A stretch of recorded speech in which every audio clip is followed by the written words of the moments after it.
Alright, guys, so let's talk about the Russian economy. The definition of insanity is doing the same thing over and over again while expecting different results. Over the past 12 months, we have heard the same rhetoric. The oil price cap is going to crush Putin's economy. Sanctions are going to make Russian oil untouchable. But unfortunately for the West, energy revenues for Russia are flying up, and even India is back to buy more oil. Russia's so-called crude is back on the move to India. Three tankers are seen at or heading towards Indian ports, and this means either India is ramping up supply or all the payment issues have been worked out. Either way, India realizes the benefit Russian oil provides: diversification and cheaper prices. Buying more oil from the Middle East today is risky for obvious reasons. Getting more crude from the US also puts you at the mercy of American politics. While Indian refiners have stopped taking in cargo from Sovcomflot, the Russian fleet, that represents only a minority of the shipments. Only 15% comes from one company. The rest are from a growing shadow fleet. The incentive to move Russian oil is just too lucrative. Shippers can earn almost $15 a barrel just to transport Russian crude to China. Transporting the fuel to India will allow them to earn even more. With such an incentive built in, it's quite impossible to stop the flow of crude to the world. When it comes to volumes, Moscow is exporting more oil today compared to pre-war levels, which is astounding. In January 2022, Russia exported 2.7 million barrels of seaborne crude. 26 months later, after all the sanctions, volumes have increased to 3.5 million barrels a day. While Europe has stopped buying, Asia more than compensates. Russia's pivot to Asia is a smart move. The EU economies are contracting, but BRICS members like India, like China, they are still growing strong. So volumes are moving to a region of greater demand. Another reason why India won't decouple from Russian oil is the generous discounts. This can hit up to $10 a barrel in some instances. To grow your economy faster, cheap energy will go a very long way. Because India reduced their volumes of so-called oil, China has stepped in. They have come in to grab up all the cheap volume. Beijing tripled their imports of so-called oil to 380,000 barrels a day. This is crude transported by ship, and because the journey is much shorter from Russia to China, they can buy the oil at a cheaper price. The oil market is extremely dynamic thanks to India dropping out. China has increased their volumes at a cheaper rate. Since India demand dropped, Chinese refineries can bargain now for better prices. And that's why we are seeing this enormous increase in Chinese demand. Imports of so-called oil, the volumes India has shunned, have pushed the overall volumes up to record highs. Moscow is now the biggest supplier to Beijing, beating even Saudi Arabia. It's a key reason why China's economy is rebounding today. Cheap energy means competitive manufacturing. A lower cost of production allows you to grab market share in the world, allowing your exports to grow. India clearly knows this. It's no surprise why they are back for more oil. There's a big shadow fleet ready to deliver, and I'm sure India wants to keep good relations with the Russians as well. Over the past few weeks, we have also witnessed the biggest barrage of Russian refineries. Ukraine attacked at least 5 separate refineries and took away a significant amount of refining capacity. Some estimates put it as high as 1 million barrels a day. These are strikes of desperation and will likely continue. Up to 4 million barrels a day of refining capacity can be targeted. It's within the attack radius. That's around 20% of Russia's total processing at risk. Despite the US asking Ukraine to stop, it probably won't. There are very few options left for them on the field, so targeting energy infrastructure seems to be the only strategy left. And on paper, this should be a disaster for Russia.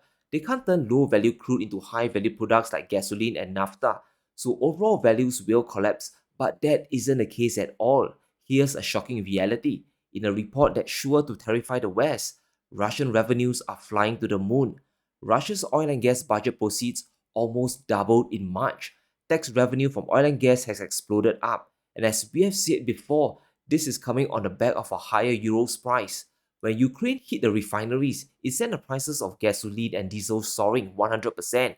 But there was a big side effect as well. It caused crude prices to fly to the moon. Crude is Russia's main export, which means revenues will go up. It's not rocket science, it's a very simple concept. Since the start of 2024, the price of euros have flown up, and this makes up the majority of Russia's oil exports. Thanks to a combination of production cuts, higher Chinese demand, and the refinery attacks, euros is rising back up again. It has risen by an incredible 25%, from $58 to nearly 79 today.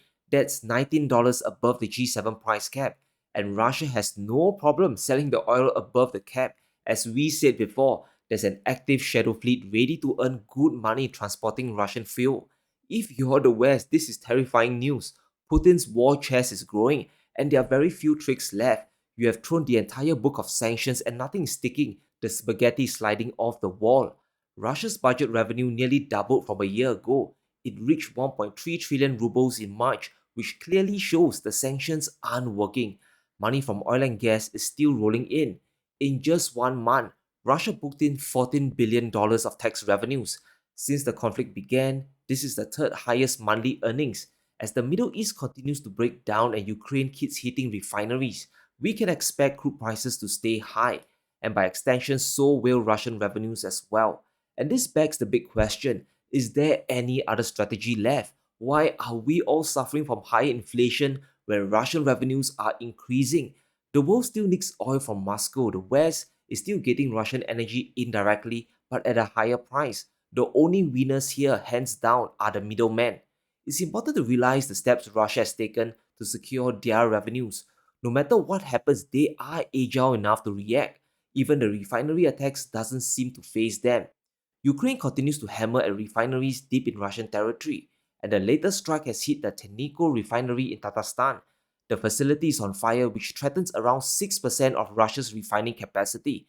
But it's this exact attack that's putting upwards pressure on the price of crude. In April, Russia's going to meet their OPEC Plus targets of bigger production cuts.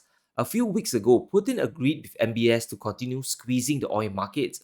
Oil demand is inelastic. There's always a baseline that won't go away. When you cut production now, when the Middle East is on fire and refineries are blowing up, you can keep pushing crude prices up. And what is Putin gonna do? What has he pledged? Further oil cuts to drive up his revenues. Moscow is reducing output by additional 350,000 barrels per day.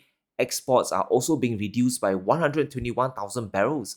In May, output will ramp up to 400,000. Those are the cuts, and the exports will drop by another 71,000 barrels. But in June, all the cuts will come from production, hitting the oil markets hard, especially when it comes to supply. A higher oil price is great for Russia and OPEC, it's a boon for them. However, it's a bane to the G7 economies. It keeps inflation and interest rates higher for longer. It drives the Western economies deeper into debt, and at least on the US side, it makes Biden's re-election that much harder. Voters won't be happy when prices keep rising at the pump. And we are witnessing close coordination by Russia, Saudi Arabia, and the rest of OPEC here. In the latest meeting, OPEC Plus is going to keep output policy steady. They aren't going to increase production because they simply don't have to. They aren't hurting for revenues. Higher prices more than make up for the loss in volume. Back in December, we had a wild claim from the US that the sanctions are working. By 2030, America will cut Russian energy revenues by half. It will collapse by 50%. Unfortunately for the G7, that is quite impossible to accomplish. Putin has figured out a new mechanism to ensure the war chest never goes empty again. Russia has implemented a price floor on Euro's oil, and this means no matter the market price of Russian crude, Putin will get the revenues he needs. The black line you see is the market price of euros, the yellow bars are the price floor. If times are good like today, Russia will tax producers at the market euros price, the black line. If prices suddenly collapse, Moscow will tax oil companies at the price floor, that's the yellow bar. It happened back in January when market prices suddenly fell. The market price fell to $64, but the government taxed producers at 65. The excess amount came directly from their profits, and with this mechanism, even if prices fall dramatically, Russian money won't suddenly dry up. The national budget, especially for defense, is going to be there. That's why the West is caught in a bind. If they decide to fight on for 5 more years, Russia would have no problem upping the ante. They can fight on indefinitely and wreak havoc on the Western economies. As a whole, Europe is suffering the most. Industrial output has fallen by 3.2%, led by a drop in capital goods. And this is a big detail we can't gloss over. This means companies are buying less fixed assets like machinery, equipment, and tools to make consumer products. They aren't investing back into their companies. Industrial production has regressed back to the 2020 lockdown levels.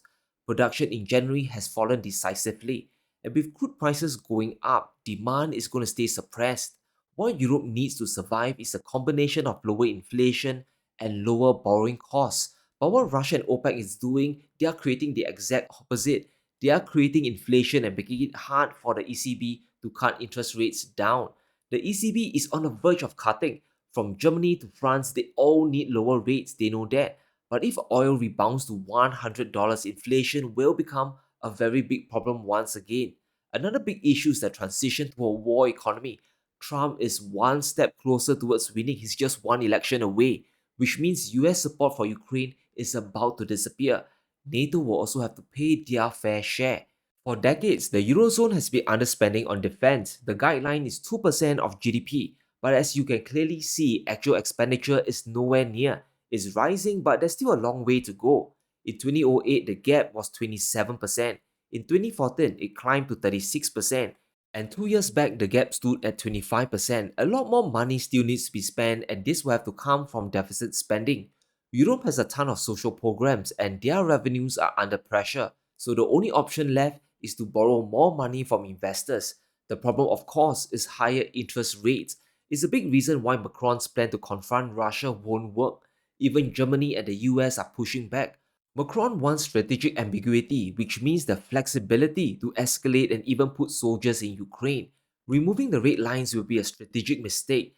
That would be a disaster not just on the field, but on the European economies as well. They just can't afford it without going into crippling debt. As the price of oil rises higher, it not only strengthens the Russian position, it weakens Europe financially as well. We could be approaching a point where it's simply unaffordable to keep fighting on.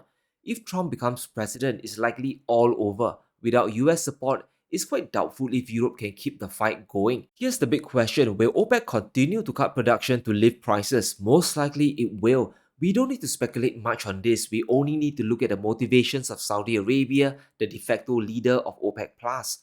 To accomplish his grand plan to rebuild Saudi Arabia, MBS needs a ton of money. And that, of course, is going to come from oil export revenues. By 2030, the Saudis need $100 billion a year to invest. It might be 30 billion this year, but going forward, it's money for everything, from mining and technology to entertainment and renewables. And there are only two ways he can go about it. One is sustainable, the other is not. He can borrow tons of money and get into a debt crisis, or simply extend the production cuts and keep crude prices high. Which do you think is better? Saudi Arabia also has another big problem. Their reserves are starting to dwindle down. Their central bank assets are going down. It lost over $300 billion from the peak in 2014. And because these are reserves, you can't drain them to zero to fund investment spending either. The reserves are for rainy day. It's your savings account and not a current account to draw upon. Reserves are needed for economic disasters. If there's a sudden severe recession or sudden sanctions, that's your emergency fund to tap on. So don't expect the Saudis to reverse their production cuts. In fact, they could extend it all the way till December for added effect. And as the Middle East situation continues to devolve, we could be in for a new inflation crisis. But let me know what you think. Have the sanctions on Russia failed, and are we fast approaching oil at $100 a barrel? Let me know in the comments below. Stay safe, be sure to smash the like button and subscribe as we navigate through these crazy times.